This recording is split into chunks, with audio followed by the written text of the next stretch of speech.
ఏంది ఇది ఎన్నికల కమిషన్? నీ ఓటర్ లిస్టే పెద్ద తప్పుల తడక. ఈ మోసపూరితమైనటువంటి ఓట్లతో గెలిచినటువంటి నరేంద్ర మోడీని ఇమ్మీడియట్ గా డిజాల్వ్ చేసి పడారు. రీ ఎలక్షన్ కండక్ట్ చేయాలని చెప్పి ఈ దేశ ప్రజలు డిమాండ్ చేస్తా ఉన్నారు. మేకపోతు గాంభీర్యం ప్రదర్శిస్తున్నటువంటి ఎన్నికల కమిషన్ అపహాస్య పాలవుతా ఉంది.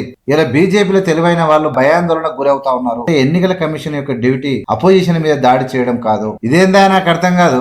మోసపూరితమైనటువంటి లిస్ట్ ఇది. దీనికి రాహుల్ గాంధీ అప్పుడే పెట్టియాలా?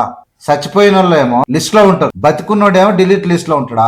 ఈ సుఖమైన లిస్ట్ కు రాహుల్ గాంధీ అప్పుడే పెట్టియాలా? ఇలా ఎన్నికల కమిషన్ పరిస్థితి ఈ దేశంలో ఎట్లా ఉందంటే, ముందు నుయ్యి వెనక గొయ్యి. ముందు మోడీ వెనక రాహుల్. మోడీకి మాటిచ్చినట్టు పనిచేయాలా, రాహుల్ కు భయపడి వెనకకి జరగాల. చుట్టూ ప్రజలు. మోడీ నోటికి తాళం పడ్డది, అమిత్ షా నోటికి తాళం పడ్డది. రాజకీయ పెద్దలకు అందరికి కూడా రాహుల్ కు దొరికిపోయామన్నటువంటి ఆలోచనకు వచ్చేసి రాహుల్ గాంధీ వెనకకు ఓడు, మోడీ మీరు కలిసి వెనకకు జరగకపోతే ప్రభుత్వం డిజాల్వ్ చేసే వరకు వస్తుంది. ప్రపంచం ముందల జారిపడ్డ పరిస్థితికి వస్తుంది. చట్టబద్ధమైనటువంటి ఎన్నికల కమిషన్, ప్రజల కోసం పనిచేయాల్సినటువంటి ఎన్నికల కమిషన్ ప్రతిపక్ష నాయకుని పైన ఎదురుదాడి చేసుకుంటూ అఫిడవిట్ ఇవ్వాలని కోరుతోంది. నువ్వు అఫిడవిట్ ఇవ్వాలి కదా. ఎన్నికల commission should submit the affidavit. Rahul Gandhi అడిగిన ప్రశ్నలకు సమాధానాలు చెప్పకుండా దాట వేస్తున్నటువంటి ఎన్నికల కమిషన్ వెనుక ఉన్నది ఎవరంటే అధికార పార్టీ. వాళ్ళ దారి ఏ దారి అంటే దొడ్డి దారి. వాళ్ళు ఎలా గెలుస్తా ఉన్నారని అడ్డదారి.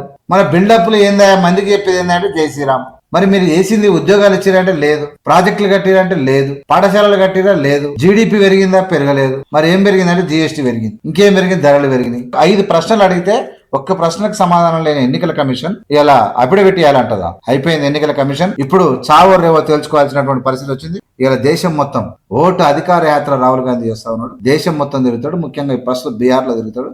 బీహార్ లో 65 లక్షల ఓట్లు డిలీట్ చేసింది ఎందుకు? 22 లక్షల మంది చనిపోయిన వాళ్ళు అట్లా రన్నింగ్ లో ఉన్నాయి. ఇంత చెత్త లిస్టును తీసుకొచ్చి దీనికి అఫిడవిట్ ఇవ్వాలంట. కోటాను కోట్ల మంది రాహుల్ గాంధీ ఎంబడి నడవడానికి సిద్ధమయ్యారు.